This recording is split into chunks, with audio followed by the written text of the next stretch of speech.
అయితే యాక్చువల్‌గా ఈ జర్నీలో మీకు కెరీర్‌కి టర్నింగ్ పాయింట్ అంటే ఏం చెప్తారు? అంటే ఇప్పుడు జనరల్‌గా ఏంటంటే ఒక జాబ్ చేసుకున్నప్పుడు 20,000, 30,000 వస్తే ఏంటంటే హ్యాపీగా ఉందనిపిస్తది యాక్చువల్‌గా. బట్ కానీ అది వదిలేసుకొని పక్కకొచ్చినప్పుడు ఏంటంటే కొంతకాలం ఇదిగానే ఉంటది నెక్స్ట్ స్టెప్ ఎక్కడానికి. సో ఇలాంటివన్నీ హర్డిల్స్ దాటుకుంటూ వచ్చినప్పుడు మీ జర్నీకి టర్నింగ్ పాయింట్ అంటే ఏం చెప్తారు? అంటే నేను జర్నలిస్ట్‌గా ఇదవుతున్నప్పుడు నన్ను పీఆర్ చేసింది అల్లు అర్జున్. అల్లు అర్జున్ గారును mega power star Ram Charan garu. వాళ్ళిద్దరికి పర్సనల్ పీఆర్‌గా చేశాను కాబట్టి వాళ్ళు నన్ను పీఆర్ చేశారు. సో పీఆర్ చేస్తే బాగుంటుంది ఇది అని చెప్పి. అలాగే నన్ను ఒక పెద్ద సినిమాకి పీఆర్ చేసింది పవర్ స్టార్ పవన్ కళ్యాణ్ గారు 'జల్సాతో'. సో అలాగే నేను రవితేజ్ గారితో, ప్రభాస్ గారితో ఇలాగ వాళ్ళ సినిమాలు పనిచేస్తాను. ఈ జర్నీలో వీళ్ళందరూ నన్ను ఎంకరేజ్ చేశారు. సో నేను ఇలాగ పీఆర్‌గా ఉన్నప్పుడు నాకు డైరెక్టర్ మారుతి, లేదు నువ్వు ఒక ప్రొడ్యూసర్ అవ్వు, నీ జడ్జ్మెంట్ బాగుంటుంది, నీ ప్రమోషన్స్ బాగుంటాయి, నీకు పల్స్ తెలుసు, ఎందుకంటే యు ఆర్ ఎగ్జిబిటర్, డిస్ట్రిబ్యూటర్ అవన్నీ వాటి నుంచి వచ్చావు కాబట్టి అని చెప్పి తను డైరెక్టర్ అవుతానని చెప్పి మమ్మల్ని ప్రొడ్యూస్ చేశాడు నన్ను, శ్రేయా శ్రీనివాస్. సో ఈ రోజుల్లో అనేది టర్నింగ్ పాయింట్. అంటే యాక్చువల్‌గా ఇప్పుడు మారుతి గారు డైరెక్ట్ చేయడంలో పెద్ద అంటే ఆయనకి డైరెక్టర్ అవ్వాలని ఫస్ట్ నుంచి ఇది ఉంది కాబట్టి అయ్యారు. బట్ కాకపోతే ప్రొడక్షన్ అనేది మేజర్ రిస్క్ కదా. ఫస్ట్ సినిమా ఆయనకి డైరెక్టర్ గా ఫస్ట్ సినిమా, మీకు ప్రొడక్షన్ గా ఫస్ట్ సినిమా.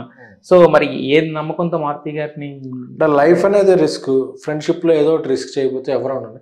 ఇది మా మీద మేము చేస్తున్న రిస్క్ గా ఫీల్ అయ్యాం. నేను ప్రొడ్యూసర్ అవ్వాలంటే రిస్క్ చేయాలి, శ్రేయసీను ప్రొడ్యూసర్ అంటే రిస్క్ చేయాలి, మారుతి డైరెక్టర్ అవ్వాలంటే రిస్క్. మా మీద ఎవరు రిస్క్ చేయరు. సో మా మీద మేమే రిస్క్ చేసాం.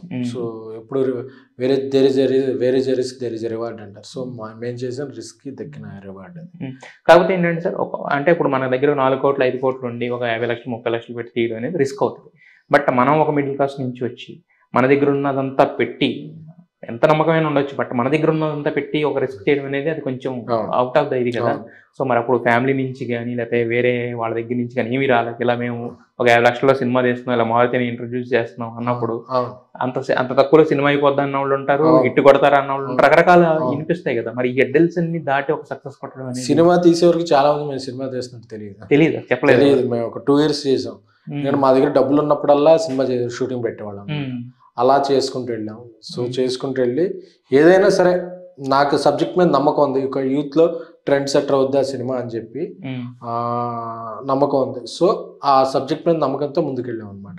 లేకపోతే మనం ఏదో బిజినెస్ చేస్తాం, ఏదో ఎక్కడైనా రిస్క్ ఉంటుంది, బట్ మనం నమ్మిన మనకి చిన్నప్పటి నుంచి టచ్ ఉన్న సినిమా మీదే ఆ రిస్క్ చేయాలని రిస్క్ చేస్తాం.